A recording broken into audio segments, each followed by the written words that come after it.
Bismillahirrahmanirrahim. Assalamualaikum warahmatullahi wabarakatuh. Waalaikumsalam warahmatullahi wabarakatuh. Maha suci Allah, segala puji dan syukur kita panjatkan kehadirat Allah. Semoga kita selalu dalam bimbingan rahmat dan ridho Allah Subhanahu wa taala. Amin ya rabbal Subhanallah walhamdulillah astagfirullah wallahu akbar. Kembali bersama kami dari tim Raja Wali Nusantara. Kali ini kita masih berdialog dengan Pak Ustadz Raja Wali atau Bapak Ustadz Supardi SAGMM. Ya. Masih ada kontrak 10 tahun 9 bulan Ustadz. Iya, siap. Pada kesempatan kali ini kita akan membicarakan terkait dengan banci Pak Ustadz. Ya, betul. Kenapa banci harus kita bicarakan? Kita tidak masuk dalam ruang persekusi atau bully, tetapi solusi. Ya, karena laki perempuan maupun diantaranya itu pasti meninggal. Ya. Maka bagaimana Islam memandang itu dan bagaimana solusinya gitu? Karena tidak harus jelas identitasnya. Jadi Allah maghfirlahu atau Allah maghfirlaha kan gitu ya. Itu penting untuk dibicarakan. Kami akan mencoba melihat secara objektif dengan rasional yang bisa kita jangkau lah. Ya. Supaya memberikan solusi yang pasti terkait dengan situasi ini. Baik, saudaraku, kita akan mendengarkan dulu pemaparan dari Pak Ustadz Raja Wali. Silakan Pak Ustadz. Bismillahirrahmanirrahim. Assalamualaikum warahmatullahi wabarakatuh. Waalaikumsalam. Alhamdulillahirabbil alamin. Kita bersyukur kepada Allah Subhanahu wa taala, keberkahan, keselamatan, kesehatan buat kita semua. Amin. Saudaraku, bahwa Allah ini menjadikan manusia itu kan khalaqal zawjaha minhum rijalan katsiran wa nisaa. Jadi Allah menjadikan manusia itu dari jalan laki-laki katsiron yang banyak wanita dan perempuan. Jadi itulah diciptakan oleh Allah laki dan perempuan. Tapi ada bainal rijal wanisa, antara laki dan perempuan. Jadi kalau dalam kromosom itu ada hormon XX dan XY. Yeah. Nah, XX itu perempuan, ketika XY laki. Jadi ketika kromosom laki X-nya masuk menjadi perempuan gitu kan ya. Tapi kalau Z-nya jadi laki. Tapi ada juga yang 50-50. Nah, kemudian karakteristik dari seorang yang antara dua itu ketika laki pagi itu punya hormon itu laki yang muncul. Tapi ketika maghrib itu hormon perempuan. Siang Yanto. Yanto ya, malamnya Yanti. Besoknya Yanto lagi. Besok Yanto dan Yanti. Dan itu fakta. Itu fakta dalam kehidupan. Maka dalam hukum fikih, seorang laki itu bisa menjadi imam 3. Untuk 3 kelompok. 3 kelompok. Pertama kelompok laki, yang kedua kelompok waria, yang ketiga kelompok perempuan. Jadi laki bisa menjadi imamnya laki, imamnya waria, dan imamnya perempuan. Nah, kemudian kalau kelompok waria ini bisa menjadi 2 kelompok. Imam 2 kelompok. Imam 2 kelompok, kelompok waria dan kelompok perempuan. Laki normal nggak boleh jadi makmumnya. Nah, kemudian perempuan hanya 1 menjadi imamnya para perempuan khusus. Ini jadi bukan diskriminasi tapi solusi untuk realitasnya. Solusi dari kehidupan.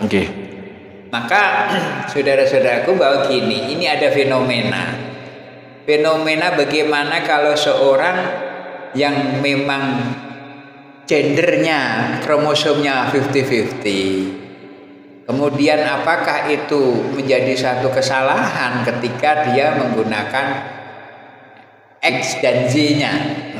Jadi itu kalau itu alami.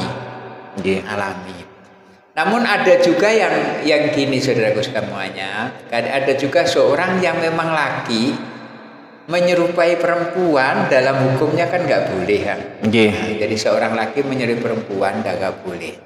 Tapi bagaimana kalau menyerupainya saat dia aktivitas atau ya bahasanya di panggung lah. Panggung, pentas, aktor, Pentas, aktris. aktor itu kan sebenarnya kan kita memerankan. Memerankan dari peran wanita seorang laki, kemudian dari seorang laki-laki memerankan wanita, seorang wanita memerankan, apakah nggak boleh? Tentu itu boleh. Gitu kan? Boleh. Jadi itu nggak menyerupain, tapi itu memerankan. Gitu. Oke. Ya itu ini kan jadi semacam dilematis ya. Ya.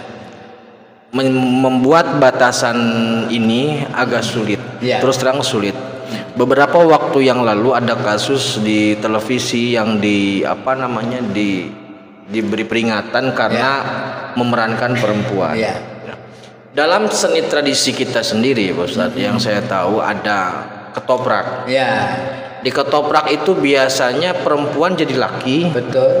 Kemudian di tarian-tarian tertentu bahkan ada tokoh laki-laki yang mampu Diperankan oleh perempuan, Arjuna atau sebaliknya. Gitu ya. Nah, definisi memerankan dengan definisi menyerupai ini harus dipertegas maksud saya.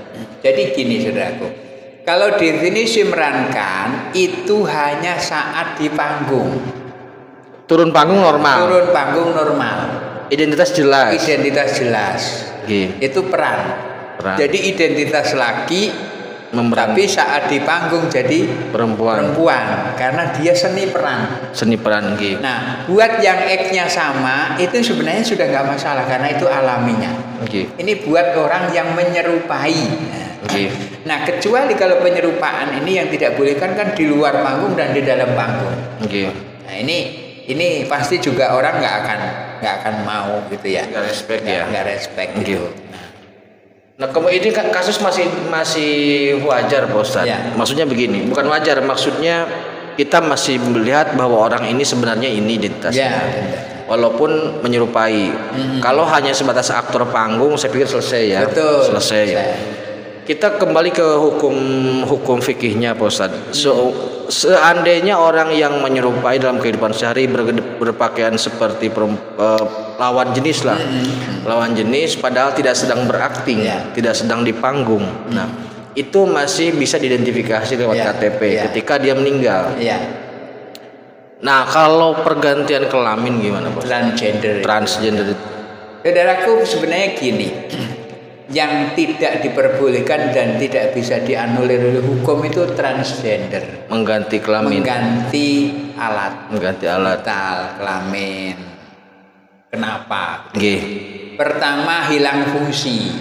G. Jadi kalau laki diganti perempuan, yang bisa itu kan. Kalau perempuan ganti laki nggak bisa. Sulit. Nah, yang laki ganti perempuan itu hilang fungsinya. Fungsi dia sebagai membuahi hilang, yang fungsi dibuahi hilang. Tidak ada karena memang tidak memiliki rahim. Nah, saat transgender pindahnya kelamin itu yang susah untuk dianulir. Susah dipastikan. Susah dianulir karena apa? Ketika dia masuk ke perempuan asalnya laki. Ketika dimasuk di laki, dia ordernya sudah ganti. Ini ada kasus nih, Bos. Ada kasus. Jadi ketika seseorang sudah berubah menjadi, dia sudah transgender menjadi perempuan lah gitu. Kita jangan dulu masalah ke fikih lah kalau begitu ya. Ketika ada kasus, seumpama dia terjerat kasus yang terkait dengan kepolisian, itu kan ada lapas laki, ada lapas perempuan kan dipisah. Betul. Nah, saya yakin polisi pun ketika menghadapi hal seperti ini kesulitan, Pak Ustadz. Betul. Apalagi urusan fikihnya. Gitu. Jadi urusan fikih itu sebenarnya urusan manusiawi. Maka standar hukum itu kan manusiawi. Maka ketika transgender ini dilakukan oleh seseorang mengganti dari laki perempuan, itu menyebabkan jadi kekecewaan yang tidak bisa pulang. Nah, jadi saudara-saudaraku, kita bukan menyinggung, bukan memberi vonis, namun ini bagian dari cara kita berpikir yang rasional. Yeah. Jadi nanti di hadapan Allah pun itu tetap identitas kita ini kan sudah dikodokkan oleh Allah. Nggak bisa memilih. Nggak bisa memilih karena kodoknya Allah, laki perempuan itu kodoknya Allah. Nah ketika merubah, inilah yang tidak diperbolehkan. Tapi kalau merubah, misalkan ada tai lalat ya, yang itu kurang baik dibertulin, merubah menjadi baik, itu kan kewajiban kita untuk menjaga. Yeah. Tapi kata-kata merubah fungsi ini yang akan jadi rusak fungsinya, dan rusak secara hukum dan rusak secara sosial.